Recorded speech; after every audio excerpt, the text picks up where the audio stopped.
সম্মানিত দর্শক ও শ্রোতাবিন্দু, আসসালামু আলাইকুম। আশা করি আপনারা যে যেখানে আছেন ভালো আছেন। আমিও আপনাদের দোয়ায় ভালো আছি। এই মুহূর্তে একটু নতুন বিষয় আলোচনা করার জন্য আপনাদের সামনে হাজির হলাম। এখন যে বিষয়টি আলোচনা করব তার শিরোনাম হচ্ছে আওয়ামী লীগের পুনর্বাসন চেষ্টায় ক্ষোভ বিক্ষোভ, সবার ধৈর্য ও বিচক্ষণতা কাম্য। সম্মিলিত সুধীবৃন্দু, আওয়ামী লীগকে পুনর্বাসন চেষ্টার অভিযোগকে কেন্দ্র করে হঠাৎ করে রাজনীতির মাঠে উত্তপ্ত পরিস্থিতি সৃষ্টি হয়েছে গত কয়েকদিন ধরে। আশঙ্কাও দেখা দিয়েছে জনমনে। অনন্য এক অভ্যুত্থানের মাধ্যমে দায়িত্ব নেওয়া অন্তর্বর্তী সরকারের বয়স 7 মাস পেরোনোর পর এ ধরনের রাজনৈতিক অনিশ্চয়তা আমাদের জন্য কিছুটা শঙ্কার বৈকি। আপনারা জানেন, গত বছরের জুলাই আগস্ট এই ছাত্র জনতার অভ্যুত্থানের মধ্যে দিয়ে জনগণের বিভিন্ন অংশ ও রাজনৈতিক দলগুলোর মধ্যে যে অভূতপূর্ব ঐক্য সৃষ্টি হয়েছিল তাতে স্বৈরাচারী সরকারের পতনও ঘটেছিল। উত্তরাধিকার সূত্রে অন্তর্বর্তী সরকার একটি বিপর্যস্ত অর্থনীতি এবং ভেঙে পড়া রাষ্ট্রীয় প্রতিষ্ঠানগুলো পেয়েছে। অনেক ভুল ত্রুটি সত্ত্বেও তারা লাইনচ্যুত একটি দেশকে লাইনে ফেরানোর যে গুরু দায়িত্বটা নিয়েছেন সেটা নিঃসন্দেহে যে কারোর জন্যই বিশাল একটি চ্যালেঞ্জের কাজ। এরকম একটি বাস্তবতায় যে কোনো রাজনৈতিক অস্থিরতা বহুমুখী সংকট ও ঝুঁকি তৈরি করবে বলে আমরা মনে করি। অভ্যুত্থানে নেতৃত্ব দেওয়া ছাত্রদের নতুন দল জাতীয় নাগরিক পার্টির নেতাদের ফেসবুকে স্ট্যাটাসকে কেন্দ্র করে কিছুদিন ধরেই আলোচনা না আসে আওয়ামী লীগকে পুনর্বাসন চেষ্টার বিষয়টি। এই স্ট্যাটাসের জোরে আওয়ামী লীগকে নিষিদ্ধ করার দাবিতে ঢাকা বিশ্ববিদ্যালয় সহ দেশের বিভিন্ন জায়গায় বিক্ষোভ হয়। এসব কর্মসূচি থেকে বিচারের আগেই আওয়ামী লীগকে রাজনীতিতেই পুনর্বাসনের চেষ্টা করা হলে তা প্রতিহতের ঘোষণা দেওয়া হয়। সামাজিক যোগাযোগ মাধ্যমে চলে নানান বাদ প্রতিবাদ, বিভিন্ন ধরনের জল্পনা কল্পনা। এখানে উল্লেখ করা যেতে পারে 24-এর গণ অভ্যুত্থানে জনগণের মধ্যে পরিবর্তনের যে বিশাল একটা জন আকাঙ্ক্ষা তৈরি হয়েছে। ছাত্রদের বৈষম্য বিরোধী আন্দোলনে জনগণের সব অংশ সমর্থন দিয়ে প্রতিবাদে রাস্তায় নামে। এদিকে ধাপে ধাপে গণ অভ্যুত্থানের রূপ নেয়। এই অভ্যুত্থানে ছাত্রদের রাজনৈতিক দলগুলোর যেমন ভূমিকা আছে, তেমনি দেশপ্রেমিক সেনাবাহিনীও সেই সংকটময় সময়ে ইতিবাচক অবস্থান নিয়েছে।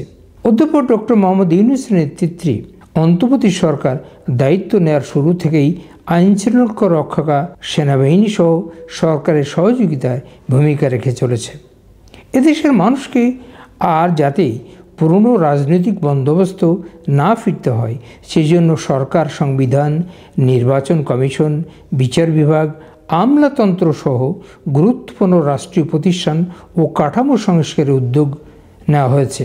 দু একটি বাদে প্রায় সবকটি কমিশন তাদের প্রতিবেদন জমা দিয়েছে। এদিকে রাজনৈতিক দলগুলোর সঙ্গে আলোচনার জন্য একটি ঐক্যমত কমিশনও গঠন করা হয়েছে। ঐক্যমত কমিশন রাজনৈতিক দলগুলোকে প্রতিবেদনের উপরে মতামত দিতে বলেছেন। রাজনৈতিক দলগুলো ধীরে ধীরে কমিশনগুলোর প্রতিবেদনের উপর মতামতও দিচ্ছে।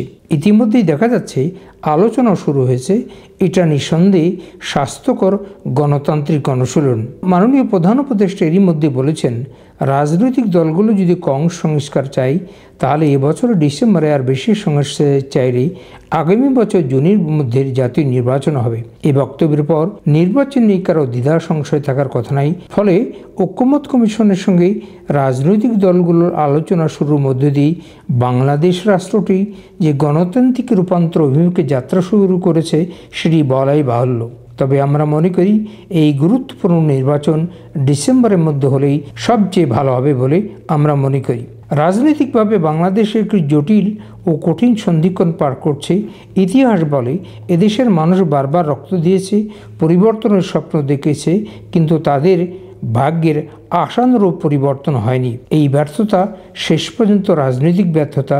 ভিন্ন মতপার্থক্যতা সত্ত্বেও গণতান্ত্রিক উত্তরণের প্রশ্নে অভ্যুত্থানের সব শক্তির মধ্যে ঐক্যটা এই মুহূর্তে সবচেয়ে বেশি দরকার।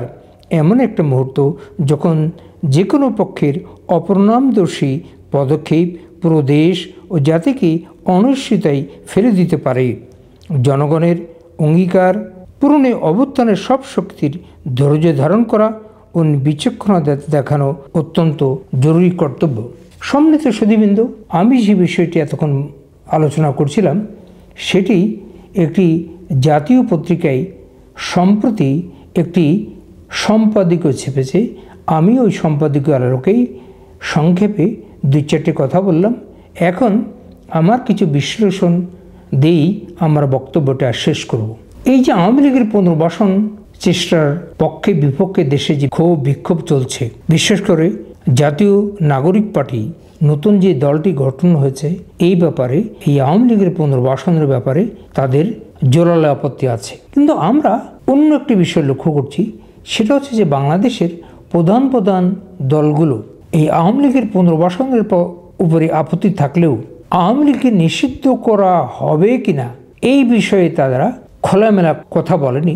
বরং কেউ কেউ বলবার চেষ্টা করেছে বড় বড় দলগুলোর পক্ষ থেকে যে আমরা এই আওয়ামী লীগের নিষিদ্ধকরণের করার ব্যাপারে আমরা কি।